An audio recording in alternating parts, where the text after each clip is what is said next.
Thank you, everybody, for attending our session. We know you had a choice, and you chose to come in here, and we really appreciate that. I'm Bob Hart with GoSaaS, and I have Paul here with me from Hologic to talk a little bit about their journey with OTM and GTM. I know it's kind of tough for us to go after Srini's presentation. That was very inspirational. We were actually huddling afterwards of things that we can apply, Srini, to the project, so awesome stuff there. Hologic is just beginning their journey with OTM and GTM. I love the title that Paul came up with, which is Kicking Off a Revolution. And the presentation, the way we've structured it, is we've got some really great content. What you're going to see from Paul, I've been working with Paul now for a while. He's very charismatic. He's got lots of energy. And as a leader on a project, he's got a great vision. And you're going to see that a lot of that reflected. I also know part of the mark of a good presentation is the interaction with the audience. So two things. One is that we built plenty of time in on the back end for questions. So you can certainly save them, ask. We want you to ask questions. But you know what? This is going to be, we're not a big group. It's informal. You have a question, just raise your hand and ask. And Paul will be more than happy to answer them along the way. All right. So with that, I'll pass it over to Paul and he'll introduce himself and we'll go ahead and get started. Yes, good morning. So Paul Scholten, I'm working for Hologic since a year, and that's a little bit why this is called a revolution, because we're moving very fast on improving our logistics, and I'll more on that a little bit later. I've always worked in supply chain my entire adult life, manufacturing, logistics, planning, a lot of strategy work for companies like UPS, J&J, 3M, and then now Hologic. So a little bit about Hologic. So we focus on women's health. We're a medtech company and very focused on the women's health piece. We have three main divisions.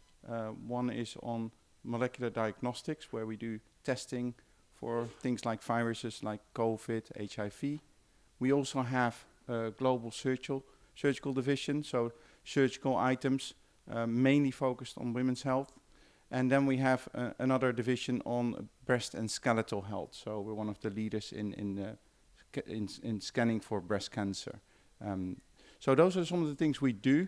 In terms of the company itself, we're a listed company on the NASDAQ. That is about to change. We're a 4 billion business, but we've been taken privately by Blackstone and TPG. So that's going to happen in the upcoming months. The shareholder vote already went through. So this is just a matter of a couple of months, and we're going to be really a little bit less visible in terms of our financials, how we grow. We've been acquired to grow faster still. So we've been a fast-growing company over the last couple of decades.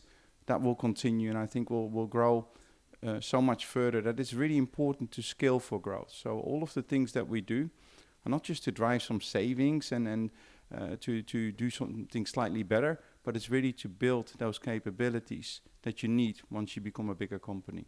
And that's also why we have a lot of our people who are coming from larger organizations that understand what it takes to scale. So then kicking off a revolution. So when I joined about a year ago, I saw that our logistics were not at the maturity level that you'd like to be. You know, if you put it in terms of the Gartner scale, 1 to 5, we were at a 2 at best. We actually validated that as well, even with the people internally, to see through a survey, where are we, what do we do well, what can we improve? But it was very clear that we're far from being excellent. So we wanted to step change that. We wanted to move very fast. That means you do many things in parallel. So first what you do is, and I'll come to the next slides, showing a little bit our transportation operating model. Yeah, what is it that we actually want to achieve, and how we're going to get there? So we had a strategy. The strategy focuses on what is the value that you're going to deliver, what are the capabilities in terms of systems and processes, and then what do you need from a people side point of view? Because also on the people side, there were a lot of changes that we needed to make. So we were very clear on the operating model that we wanted to define. But if you then look at what you're going to do, typically on a journey, you'll define your operating model, then you go fix master data, because that's typically a big challenge that you have. Then you're going to standardize some of your processes, and then you implement OTM. Yeah, and I see that as a bit of chicken and the egg. If I do that journey, it will take me 5 years, maybe longer. Yeah, so we kind of refused to do that, and we flipped it a little bit on its head. We said we define the operating model, we implement OTM, and the rest will follow. Yeah, and that sounds a bit like a risk, but I can tell you what the difference is. You create a burning platform to deliver what you try to achieve. Whereas if you try to do the other things, nobody was interested talking about master data, right? Everybody says, hey, we need to fix it, but nobody is going to do it until the need is really there, yeah? And similarly with some of your processes, you can try very hard to standardize things, but I can tell you, if there's no real need to standardize your process, people will always be different. And we have this. I can give you examples. So in different parts of our businesses, we operate different types of shipment triggers. So in the US, we do it on scheduled shipment date.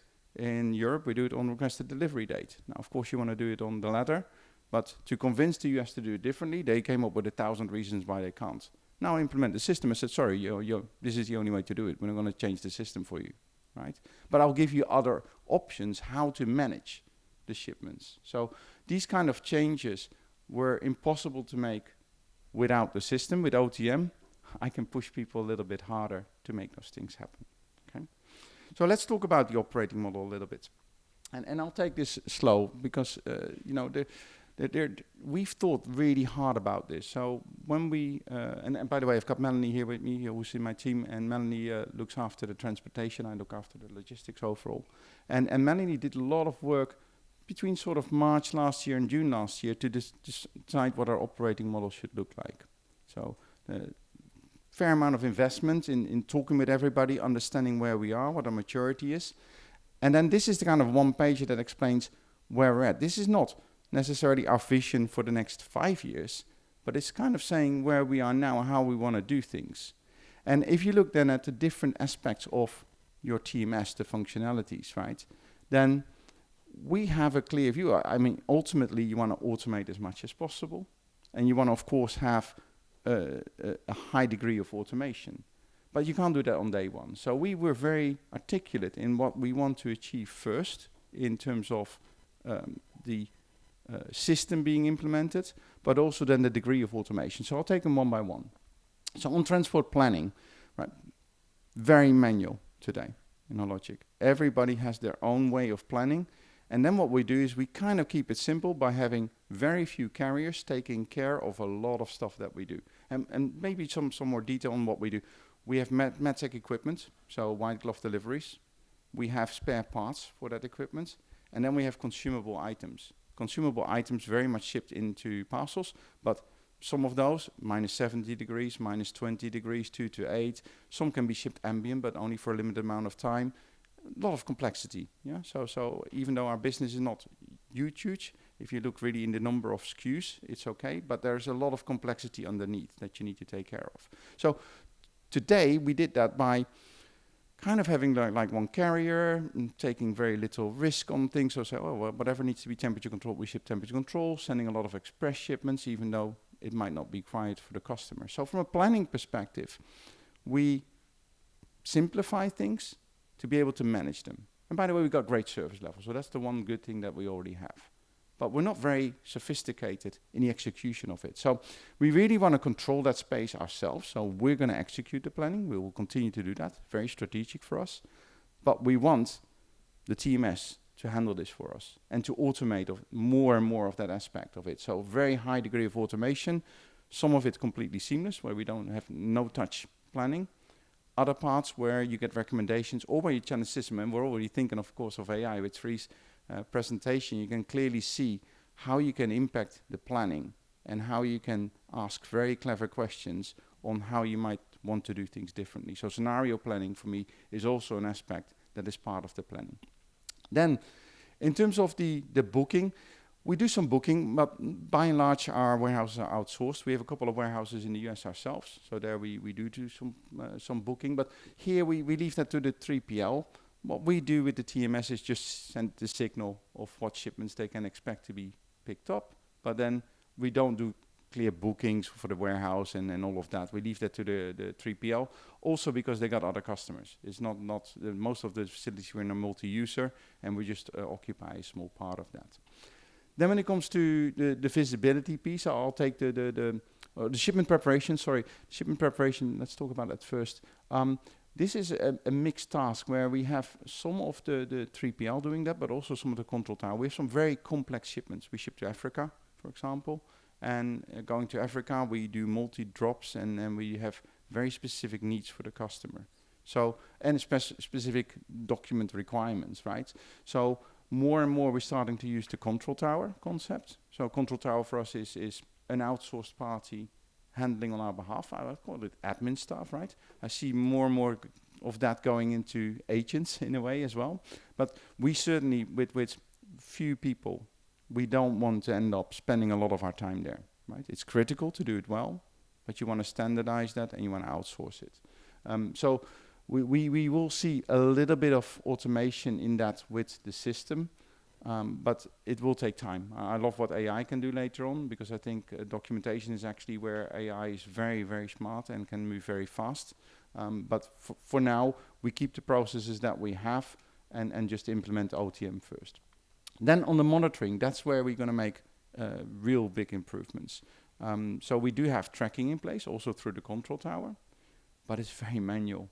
And no prediction, no alerts. So we rely on people to say, okay, do you spot an error? Do you spot an issue?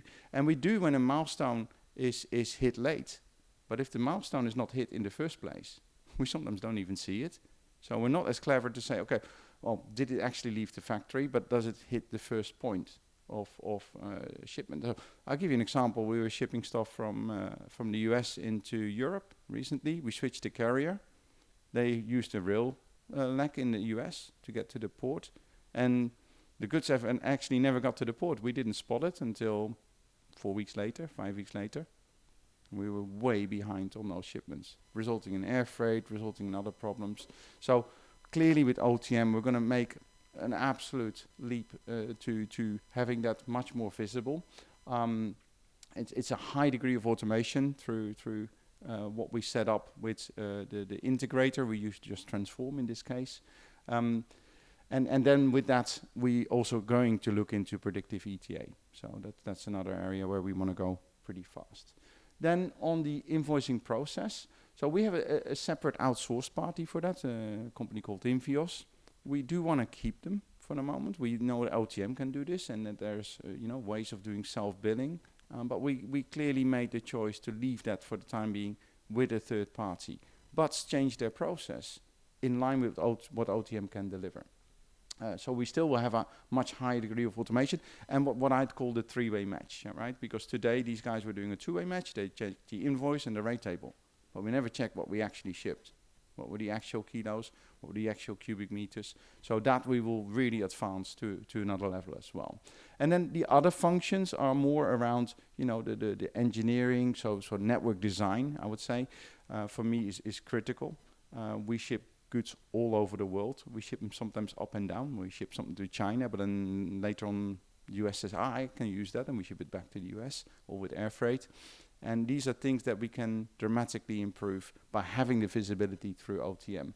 Similarly with the carrier management today, if you'd ask me how much I spent with a carrier, I can kind of get a report from them, but I really don't have the breakdown. So the granularity that we'll get through the system will allow us to go in much more detail and also start to figure out who we want to ship with, how we want to ship things.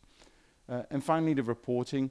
Currently, we have reasonable reporting, mostly through the control tower, but with OTM, we're going to take this to another level. So that gives you a bit of a flavor on the operating model. And this will evolve. So I think the really important part here is that this is how we see it now. This is where we're going. But of course, if you look at this in 2-3 years' time, we're going to move more and more boxes to a high degree of automation. That's the plan. So we also wanted to know really the why. I talked a little bit about bold and fast earlier on. So if you want to have your management team on board for implementing a TMS, you need to have a very good reason for doing it. So we first created the transportation operating model. With that, we had a clear need to say, well, if we want to fix all the problems that we have, the system is going to help us do it. But then you still need to go to the bigger why. So in June, we finished the operating model. Within 3 weeks, I had an approval to get a TMS implemented. In July, we then said, okay, let's run a tender. We looked at Blue Yonder, we looked at OTM, we looked at a couple of other players. And by the end of September, we said we go with OTM. In October, we started implementation. July, we go live. Yeah? So we go pretty fast. And you can only do that when you know what the why is. If you don't have a good why, nobody's going to jump on board, and nobody's going to really get excited about the system. So our biggest problem was for me around workload, right? We have very few people working in logistics, even though we're a $4 billion company. We want to keep it quite lean. So we actually the highest revenue per employee medtech company in the world, which is a great claim to fame, but it's also a real downside because it means we don't have a lot of people to do many things. And the people that are working on stuff, they need to work on higher value added stuff. So currently a lot of our people, and I love the AI stuff again, right? A lot of our people are doing all these things, all these checks. If you ask them, you go in a day in a lie off of some of our transport planners, it is a nightmare. They are doing so much manual work. So I need to get away from that. So normally, you can sell a TMS very easily by saying, and we have about 45 people, including control tower on transportation, to give you a flavor, right? So it's not that many. But normally you can implement a TMS and said, oh, you can take 10 people out. We had a bit of consultants and we looked at some other people and they said, oh, you can take all these people out. They said, I'm not going to sell this. I don't want to lose anybody. I want to keep the people, but I want to make them do more value-added stuff. Because the savings I can generate and the improvements I can drive to that are way more important. And that resonated really well also with our senior leaders, because we could give examples of things we don't do today, but with the system we can do. But we can't do them if we start to cut the people again. So I'm not going to cut people. And also it was a real great selling point to the people themselves, because people are scared. I can tell you, people came to me like, oh, you're going to put a system in. Does that make my job obsolete, right? So no, your job is going to get more exciting. All the nitty-gritty stuff, or being in the weeds all the time, you don't need to do anymore. You can actually start to do some real interesting stuff. Now, is everybody capable of doing that? That's another story, right? And so the change management journey, for me, is almost more important than the system itself. Because we have been a GTM user for many times. We'll come back to that in a minute. But GTM has never been properly deployed in Hologic. So for OTM, we tackled that very differently. And one of the key aspects of that is the whole change management piece, as well as making sure that we bring everybody along in the right way. Yeah. So then full track and trace, I talked about that a little bit. So our service delivery is very, very important. We have extremely high service levels. I'm talking, 96% plus, but that's on order level, including availability, including proof of delivery that it's at the customer. Trust me, this is a high number. It's very, very difficult to achieve. So we're doing a great job on that, but we don't always see everything that's happening. So equipment installation, it is critical. If we have some of the equipment, $250,000. If you install that, you kind of really want to know where the equipment is and get there exactly on time. It's quite tricky to achieve that, and we have more handovers in how we get the equipment to the customer. There's a lot of planning that goes into that, like you might need a crane or something like that to place it into a hospital. So a lot of logistical items that need to happen. Currently, people are on the phone all the time, right? In the future, very simple for me. We're going to have a smart tech. The smart tech will track the equipment. It will directly report it back into OTM. So things like that are completely different to how we operate today. And we're not going to do that on day one, by the way, that particular one, but I know within 2-3 years we'll probably have this, okay? Then the single source of truth. I mean, right now, if I need to know something, I call lots of people, I write a couple of emails, and it generates a ton of work for people to send me data, and then I need to analyze that data, and it's a nightmare, right? With OTM, the data piece is going to be the most important part, right? As I said, freight audit, we have an outsourced party. I'll keep that. That's part of the reason I keep them is because I will have access to data. I can clean their data better. I can push them harder. That data will allow me to build cost to serve models, which will enhance the way we deliver to our customers. So, and that's the extensive cost insights as well. Then the planning, as I said, so we can see real good opportunities. So I talked earlier about scheduled shipment date that we use in the US. But what that means is sometimes we get an order into the system. We will sit on it for 2 weeks because laboratories can order often in advance for our consumables. But then 2 weeks later, then just the day before the customer needs it, we say, oh yeah, that needs to go now, we ship it express, right? Because we schedule it to ship. We don't say, hey, this is when the customer needs to receive it, now calculate your way backwards. So I can avoid a lot of express shipments by doing nothing different. The customer is going to get it exactly the same time, we're just going to spend less money. So, but I need the system for it, I need the right setup in terms of our processes, but I can do 2 in 1 when I force it through the system and say, hey, we're no longer going to use SSD, we're going to go straight to RDD, things like that. Then the network design. Our network design is complex. We ship all over the world, but I'll give you a great example of a recent change that we looked at. So we ship stuff to New Zealand, and we'd love to go there direct because it's, if you go through Australia to New Zealand, it's still quite long, it's complex. But then when we started doing that, we just didn't think it through. So there was actually a local initiative rather than having proper data analytics and modeling.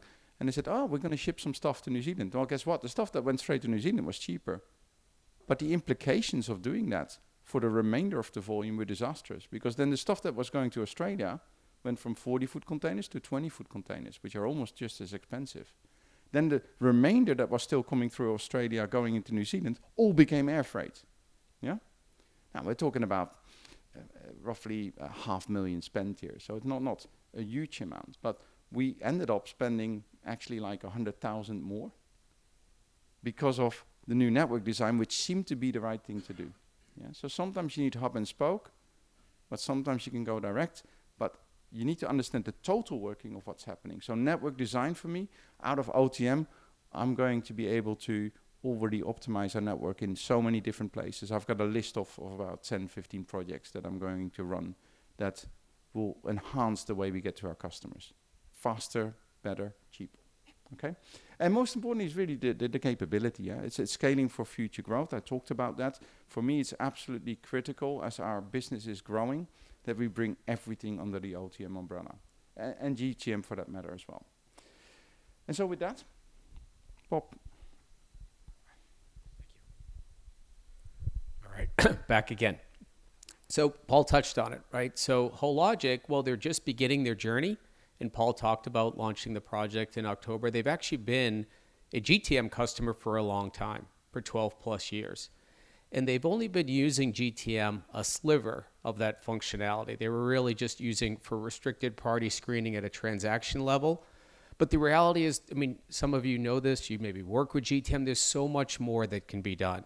And with Paul, we've sat down with the global trade team and we've really mapped that all out. And you can see here what the scope is. And it really is touching the full breadth of GTM. So in parallel to all the good things that we're doing with OTM, we're working with them on the global trade side. I'll talk in a little bit moment about deployment, but from a global trade standpoint, it will be deployed globally. And it's integrated with OTM. So the way we're going to deploy it, and we're early days on redoing and updating GTM, is we're going to work hard to put in the stuff that we can do that's not hooked to the OTM project. And then the following waves will be really tightly integrated with GTM. So we're going to work hard to make sure the stuff that they're not doing today that they can take advantage of, they can start getting value on those quicker, and we're not as dependent on OTM. So we're in the process, sort of as we speak, of figuring that all out, but we're underway. So how does the revolution win? This is our last slide to sort of tie back. I was wondering, it's like, how do we share with you some valuable information from a deployment standpoint that maybe you guys can take away for your project? And Paul touched on some of it. The project started in October with global design. We started the real implementation piece of it in January, and he talked about the July go live. This is a global deployment of OTM and GTM, right? So we're starting here in Europe, and then we're going to move on to North America and then to APAC. As I mentioned before, they are OTM and GTM will be working hand in hand. They're an Oracle shop. They're an EBS customer. So we're integrating with EBS. But what are some things we're doing that maybe are a little bit different? One is that we really invested upfront before we did any implementation work on a true comprehensive global design. Paul touched on Melanie. Melanie's done an amazing job, I'd say this even if you weren't in the room, of leading that effort. And what we did is when we started the global design in October, we scripted out every week for the rest of the year. Because there are all sorts of different folks. You have these three regions, right? You have business, you have IT. We wanted everybody to know what was happening week by week so they knew when they needed to be involved and when they didn't need to be involved. And we stuck with that schedule even through the holiday period. What we also did is we invested time face-to-face. I mean, I'm sure everything's changed since COVID. People work remotely. People are spread all over. We really insisted to have the whole team in the room for a week at the very start of global design. And certainly it expedited the process, but it also built those critical relationships, and the team got to know one another quite well because we are truly a global team there. What we also did, I mean, you see this when you buy software, you get a demo of the software, right? It's a fundamental part of the process. But the folks that get the demo are oftentimes leadership. It's not always the core project team. So we also started with that global design is we had our GoSaaS project team give the Hologic team just a basic 101 demo to step through the core functionality. One, to start bringing them up to speed about it. But as we got into design, we want them to think about what can happen so they start kind of thinking in OTM language, OTM terms, things like that. We took a peek really early on at their carrier rates. Paul touched a little bit on this. Doing a lot of OTM work, that's an area that can catch us. We wanted to make sure that we had a good strategy there. On both sides, we went and made sure that when we started the project, it wasn't, okay, who do we have available? We made sure that we had the best people. We've got an excellent leader, as I touched on, in Melanie. Our project manager, Laura Wilkinson, was a customer at Dow for about 20 years. So both sides have very deep experience, and the team is working well together. And Paul's done a great job of building that rest of the Hologic team out. We have steering committee meetings. They're not just ceremonial. The hard questions are asked and made sure that, we're all aligned on those issues and we've got a plan in place. And the last one, and maybe this isn't self-explanatory, but it should be, is the executive team is a positive source, a source of positive energy. I mean, hopefully you got that from Paul. Paul's leadership for Reed is that same way. They are 100% behind this project. They're pushing the team hard, but equally important, they're extremely supportive of them as well.